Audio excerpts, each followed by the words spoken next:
A radio station anchor was fatally taken out inside the southern Philippines station Sunday in a brazen attack that was witnessed by people watching the program live on Facebook from around the world.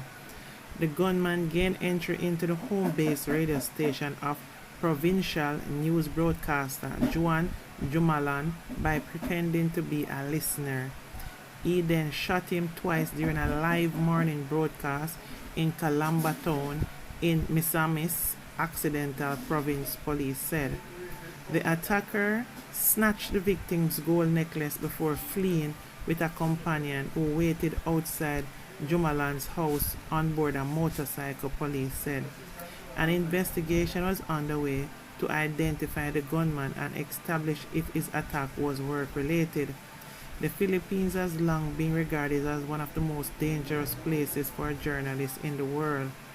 President Ferdinand Marcos Jr. strongly condemned the shooting and said he ordered the national police to track down and arrest and prosecute the killers.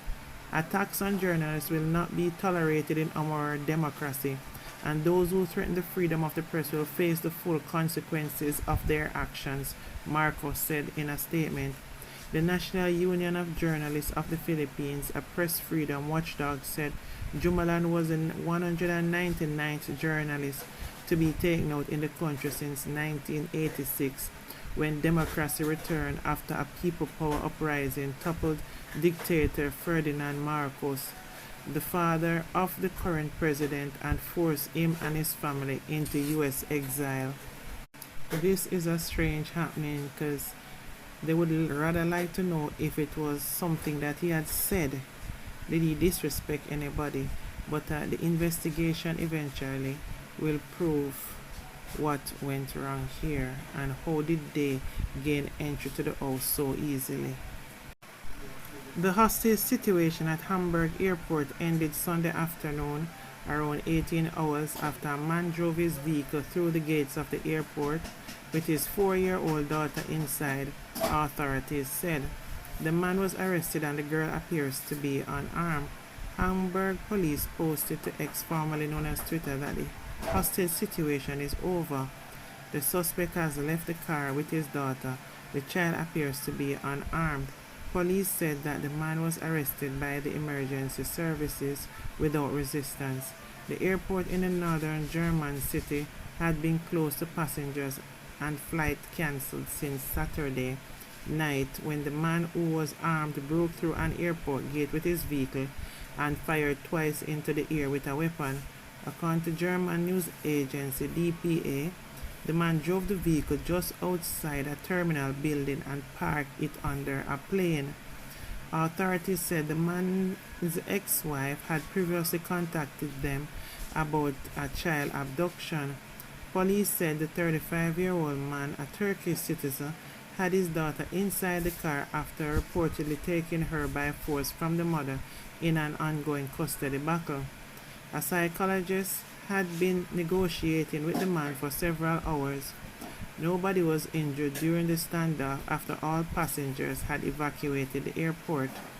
Police said the mother of the girl also arrived at the airport early on Sunday.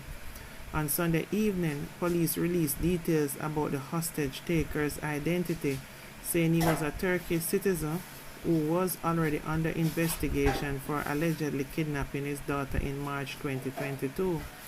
DPA reported at that time he had traveled to Turkey with his daughter without authorization, but the mother was later able to bring the child back to Germany. Police did not give the suspect's name in line with German privacy rules.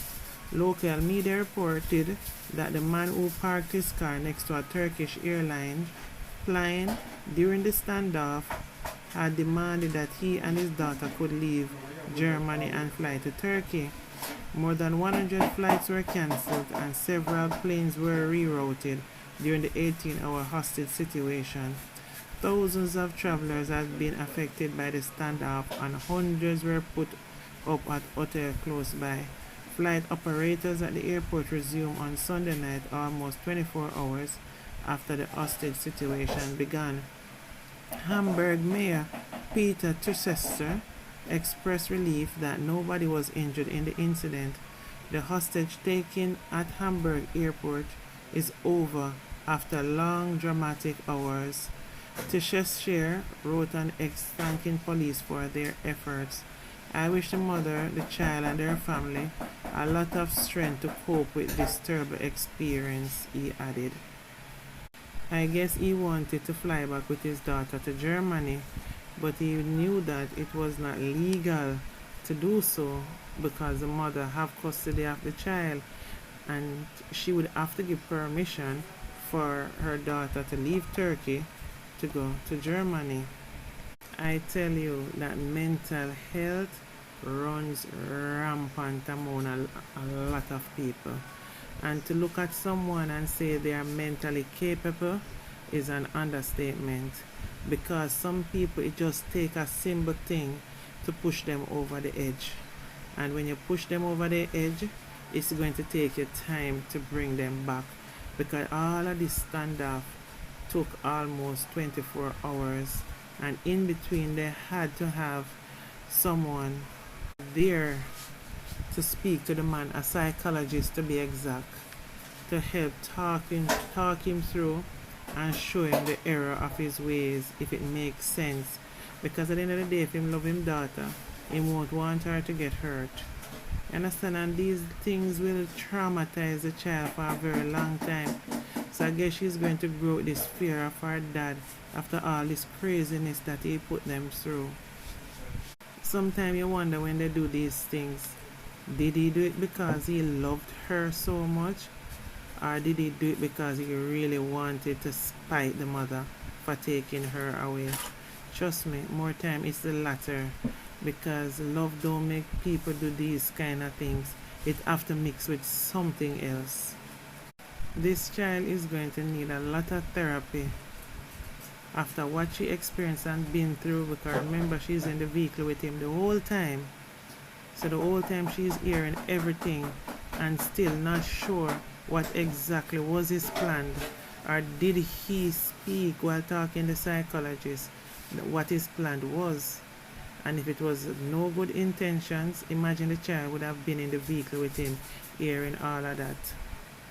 Sometimes as adults we have to stop thinking about, especially when you become a parent, you have to stop thinking about what is good for you, but instead what is in the best interest of the child.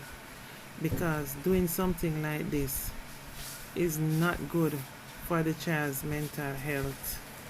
And adults need to learn that when you have children, you kind of like have to take yourself out of the equation and think what is happiest for your child.